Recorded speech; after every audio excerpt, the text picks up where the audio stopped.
Breaking news. ಇದು Swaraj express ವಾಹಿನಿಯ impact. ಆಸ್ತಿಗಾಗಿ ತಾಯಿಯ ಹತ್ಯೆಗೆ ಮಗನಿಗೆ ಡೀಲ್ ಕೊಟ್ಟಿದ್ದ ರಾಜದೇವರಾಜನಿಗೆ ಬೆವರಿಳಿಸಿ ನೀರು ಕುಡಿಸಿದ ಸ್ವರಾಜ್ ಎಕ್ಸ್‌ಪ್ರೆಸ್ ವಾಹಿನಿ ತಂಡ. ರಾಜ ಅನ್ನೋನು 5 ಲಕ್ಷ ಕೊಡ್ತೀನಿ, ನಿಮ್ ತಾಯಿನ ಸಾಯಿಸ್ಬಿಟ್ಟು ಬಂದ್ಬಿಡು ಅಂತ ಹೇಳಿದ್ರು. ಯಾವಾಗ ನೋಡ್ರಿ ನಿಮ್ಮ ಅಮ್ಮನ ಅಂಕಲ್ ತಿಂತಾ ಇದಾರೆ ಏನೋ ಮಾಡ್ಬೋದು ನಮ್ಮ ರಾಜ ಹೇಳಿ ಗೋವಾಗೆಲ್ಲ ಹೋಗಿದ್ದೆಲ್ಲ ನಿಜ ಇರಲ್ಲ. ಗೋವಾಗೆ ಹೋಗಿ ಮಾಡಿದ್ರು ಮೋಜು ಮಸ್ತಿ, ಬತ್ತಿಗೆ ಬರೆಸಿಕೊಂಡ್ರು 14 ಗುಂಟೆ ಆಸ್ತಿ. ರಹಸ್ಯ ಬಯಲಿಗೆಳೆದ ಸ್ವರಾಜ್ ಎಕ್ಸ್‌ಪ್ರೆಸ್ ವಾಹಿನಿ ತಂಡ. ಏನ್ರಪ್ಪ, ನನ್ನ ಮಕ್ಕಳಿಗೆ ಕುಡಿಸಿ ಆಸ್ತಿನೆಲ್ಲ ಬಳಸಿಕೊಂಡಿದ್ದೀರಾ ಅಂತ 5 ವರ್ಷದಿಂದ ಸುತ್ತಿ ನ್ಯಾಯ ಕೇಳಿದ್ರೆ ಹಲ್ಲೆಗೆ ಯತ್ನ. ನಂತರ ನಡೆದಿದ್ದೇ ಬೇರೆ. ಸ್ವರಾಜ್ ಎಕ್ಸ್‌ಪ್ರೆಸ್ ವಾಹಿನಿ ಕಚೇರಿ ಮೆಟ್ಟಿಲೇರಿದ ಮಣಿಯಮ್ಮ. ಮುಂದೇನಾಯ್ತು ನೀವೇ ನೋಡಿ. ಶ್ರೀಧರ ಅಂತ ಏನಾಯ್ತು? ಅದೇ ಸರ್, ನಾನು 14 ಗುಂಟೆ ಜಾಗ ರಾಜಂಗ್ ಮಾಡ್ಕೊಟ್ಟಿದ್ದೆ. ನಾನು ಅದೇ 5,000 10,000 ಅಂದ್ಬಿಟ್ಟು ಕೊಟ್ಟಿರೋದು ನನಗೆ. ಅದ್ ಬಿಟ್ರೆ ಗೋವಾಗೆಲ್ಲ ಹೋಗಿದ್ದೆಲ್ಲ ನಿಜ ಇರಲ್ಲ. ನಿಜ ಅದು ಕೂಡ ನನ್ನ ದುಡ್ಡೆಲ್ಲ ಹೋಗಿದ್ದು ನಾವು. ಈಗ ನಿಮ್ಗೆ 14 ಗುಂಟೆ ಜಮೀನು ಯಾವ ಬರ್ಸ್ಕೊಂಡಿರೋದು? ಯಾರು? ರಾಜ ಅಂತ ನೀವ್ ಹೇಳೋ ಪ್ರಕಾರ ಬಂದು ನನಗೆ ಒಂದು ಸಲ ಪೂರ್ತಿ ಅಮೌಂಟ್ ಇವಾದ್ರೂ ಕೊಟ್ಟಿಲ್ಲ. ನಾನು ಕೊಟ್ಟಿಲ್ಲ ಬಿಡ್ರಿ. ಅದೇ 5,000 10,000 5,000 10,000 15,000 ಅಂದ್ಬಿಟ್ಟು ನಮ್ಗೆ 5,000 10,000 ಎಲ್ಲ ಕೊಟ್ಬಿಟ್ಟು ಒಂದೇ ಸರಿ ಕೊಟ್ಟಿಲ್ಲ ಅವರು. ಅದ್ರಲ್ಲೂ ಕೂಡ ಇವ್ರೇನ್ ಮಾಡ್ಬಿಟ್ಟಿದಾರೆ ಗೊತ್ತಾ? ನನ್ಗೆ ಇನ್ನೊಂದು, ಇವ್ನ ರಿಜಿಸ್ಟ್ರೇಷನ್ ಟೈಮ್ ಸಿಕ್ಕರೆ ಇವನು ಎಲ್ಲ ಯಾರನ್ನ ಹೇಳ್ಬಿಡ್ತಾರೆ, ಅದ್ ಮಾಡ್ತಾರೆ ಅಂದ್ಬಿಟ್ಟು ತಗೊಂಡು ರಿಯಾಬ್ಗೆ 3 ತಿಂಗಳು ನನ್ನೇ ಹಾಕಿದ್ದ ಅವನೇ. ನಮ್ಮ ಅಮ್ಮನ್ ಕೂಡ ಗೊತ್ತು. ಯಾರು ಹಾಕಿರೋದು? ನಮ್ ರಾಜನ ಹಾಕಿದ್ ನಾನು.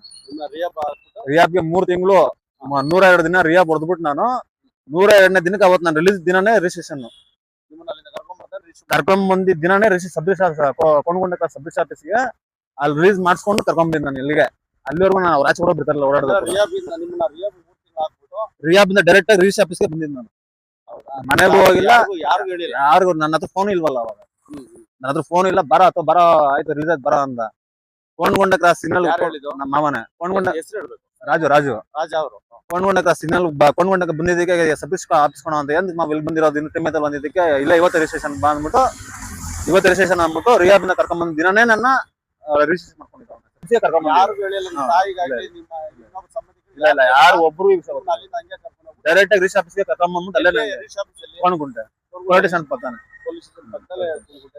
ಯಾರು ಬಂದಿದ್ರು ರಾಜ ಅವ್ರ ಜೊತೆ? ರಾಜ ಮತ್ತೆ ಸಂಪಂಗಿ ಅಂದ್ಬಿಟ್ಟು ಅವ್ರ ಫ್ರೆಂಡ್, ಅವ್ರಿಬ್ರೆ ಬಂದಿದ್ದು. ಸಂಪಂಗಿ ಅಂದ್ಬಿಟ್ಟು ಕರ್ಕೊಂಡ್ಬಂದ್ ಡೈರೆಕ್ಟ್ ಆಗಿ ಬಂದ್ಬಿಟ್ಟು ರಿಜಿಸ್ಟ್ರೇಷನ್ ಆಫೀಸ್ ಅಲ್ಲಿ ಎಲ್ಲ ಸೈನ್ ಎಲ್ಲ ಮಾಡ್ಕೊಂಡು. ಈಗ ನಿಮ್ ತಾಯಿ ಒಂದು ಆರೋಪ ಮಾಡಿದ್ದಾರೆ.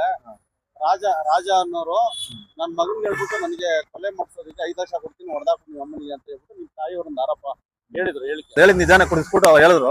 ಏನಂತ ಹೇಳಿದ್ರು? ಏನೋ ಯಾವಾಗ ನೋಡ್ರಿ ನಿಮ್ಮ ಅಮ್ಮನ ಅಂಕಲ್ ತಿಂತಾ ಇದಾರೆ, ಹಂಗ್ ಮಾಡ್ತಾರೆ ಏನೋ ಮಾಡ್ಬೋದ, ಹಿಂಗೆ ಕೊಟ್ಬಿಡ್ತೀನಿ ದುಡ್ಡು 3-4 ಲಕ್ಷ ಅಂದ್ರು. ನಿಮ್ ತಾಯಿಗೆ ಏನಾದ್ರು ಮಾಡ್ಬಿಟ್ಟು 3-4 ಲಕ್ಷ ಆ ದುಡ್ಡಿನ ಹಿಂಗೆ ಕೊಟ್ಬಿಡ್ತೀನಿ, ಏನಾದ್ರು ಮಾಡ್ಕೊಂತೀನಿ ಅಂತ ಹೇಳಿದ್ರು. ಯಾರು ಹೇಳಿದ್ರು?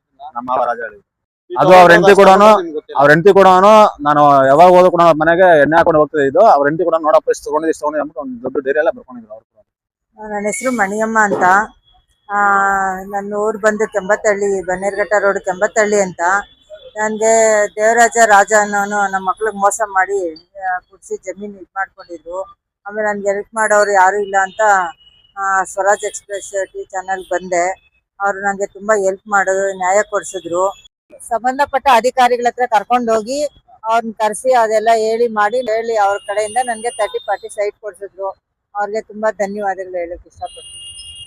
ಸುಮಾರು 5 ವರ್ಷಗಳಿಂದ ಓಡಾಡಿ ಮಣಿಯಮ್ಮ ಅವರು ನಮ್ಮ ಸ್ವರಾಜ್ ಎಕ್ಸ್‌ಪ್ರೆಸ್ ಸುದ್ದಿವಾಹಿನಿಗೆ ಬಂದ, ಸರ್ ನನಗೆ ಈ ತರ ಅನ್ಯಾಯ ಆಗಿದೆ, ದೌರ್ಜನ್ಯ ಮಾಡ್ತಾ ಇದಾರೆ, ನನ್ನ ಒಡಿಸೋಂಥದ್ದು, ನನ್ನ ನ್ಯಾಯ ಕೊಡಕ್ ಹೋದ್ರೆ ನನ್ನ ಹೊಡೆಯುವಂಥದ್ದು, ಅವಾಚ್ಯ ಶಬ್ದಗಳಿಂದ ಬೈಯುವಂತ ಕೆಲಸ ಮಾಡ್ತಾ ಇದಾರೆ ರಾಜ ಮತ್ತೆ ದೇವರಾಜ ಅಂತ ಹೇಳ್ಬಿಟ್ಟು ನಮ್ಮ ಹತ್ರ ಏನು ಅವ್ರನ್ನ ಅಳನ್ನ ತೋಡ್ಕೊಂಡು ನಮ್ಗೆ ಅನ್ಯಾಯ ಆಗಿದೆ, ನ್ಯಾಯ ಕೊಡ್ಸಿ ಸರ್ ಅಂತ ಬಂದಿದ್ರು.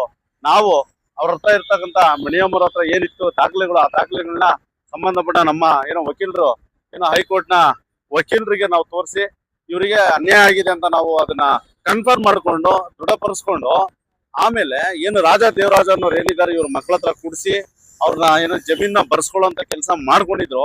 ಆಮೇಲೆ ಇವ್ರು ಕೇಸ್ ಹಾಕಿದ್ಮೇಲೆ ಇವರಿಗೆ 2 ಸೈಟ್ ಕೊಡ್ತೀನಿ ಅಂತ ಹೇಳ್ಬಿಟ್ಟು ಮಾತುಕತೆ ಮಾಡಿದ್ರು. ಅದಾದ್ಮೇಲೆ ಇವ್ರಿಗೆ ಸುಮಾರು 5-6 ವರ್ಷ ದಿನ ಬೆಳಗಾದ್ರೆ ಅವ್ರ ಮನೆಗಳ ಹತ್ರ ಮತ್ತೆ ಅವ್ರ ಆಫೀಸ್ಗಳ ಹತ್ರ ಹೋಗೋದು, ಕಾಲಿಡಿಯೋದು, ಈ ತರ ಎಲ್ಲ ಮಾಡಿದ್ರು ಕನ್ನಡ ಇರ್ಲಿಲ್ಲ. ನಮ್ಮ ಹತ್ರ ಬಂದಾಗ ನಾವು ದಾಖಲೆಗಳನ್ನ ಪರಿಶೀಲಿಸಿ, ನಮ್ಮ ಹೈಕೋರ್ಟ್ ಲಾಯರ್ ಕಡೆಯಿಂದ ಎಲ್ಲ ನಾವು ಪರಿಶೀಲಿಸಿ ಇವ್ರಿಗೆ ಅನ್ಯಾಯ ಆಗಿರೋದು ನಮಗೆ ಗೊತ್ತಾದ್ಮೇಲೆ ಕಾನೂನು ರೀತಿಯಲ್ಲಿ ಸಂಬಂಧಪಟ್ಟ ಅಧಿಕಾರಿಗಳ ಹತ್ರ ಕಾನೂನು ರೀತಿಯಲ್ಲಿ ಕಾನೂನು ಹೋರಾಟ ಮಾಡಿ, ಕಾನೂನು ಅಡಿಯಲ್ಲಿ ಏನೇನೆಲ್ಲ ಮಾಡ್ಬೋದೋ ರಾಜ ಮತ್ತೆ ದೇವರಾಜ್ ಅವರಿಗೆ ಅವ್ರನ್ನ ಆತರ ಕಾನೂನು ಅಡಿಯಲ್ಲಿ ಇನ್ನು ಇವರಿಗೆ ನ್ಯಾಯ ಕೊಡಿಸುವಂತ ಕೆಲಸ ನಮ್ಮ ಮಣಿಯಮ್ಮ ಅವ್ರಿಗೆ ನಮಗೆ ಅನ್ಯಾಯ ಆಗಿದೆ ಸರ್ ಅಂತ ಏನ್ ಕೇಳ್ಕೊಂಡ್ ಬಂದಿದ್ರು ಅವರಿಗೆ ನ್ಯಾಯ ಕೊಡಿಸುವಂತ ಕೆಲಸ ನಮ್ ತಂಡ ಮಾಡಿದೆ ಅಂತ ಹೇಳೋದಕ್ಕೆ ನಮ್ಗೆ ಏನೋ ಹೆಮ್ಮೆ ಅನ್ಸುತ್ತೆ. ಮತ್ತೆ ಏನ್ ಹೇಳ್ತೀರಾ ಮಣಿಯಮ್ಮರೇ, ಸ್ವರಾಜ್ ಎಕ್ಸ್‌ಪ್ರೆಸ್ ವಾಹಿನಿ ಏನ್ ಹೇಳ್ತೀರಾ? ಸ್ವರಾಜ್ ಎಕ್ಸ್‌ಪ್ರೆಸ್ ಚಾನಲ್ ಅವರು ನಂಗೆ ತುಂಬಾ ನ್ಯಾಯ ಕೊಟ್ಟು ತುಂಬಾ ಒಳ್ಳೇದ್ ಮಾಡಿದ್ರು. ಅವ್ರಿಗೆ ತುಂಬಾ ಧನ್ಯವಾದ ಹೇಳ್ತೀನಿ. ಎಲ್ಲಾರ್ಗೂ ಇದೇ ತರ ನ್ಯಾಯ ಸಿಕ್ಲಿ ಅಂತ ಕೇಳ್ತೀನಿ.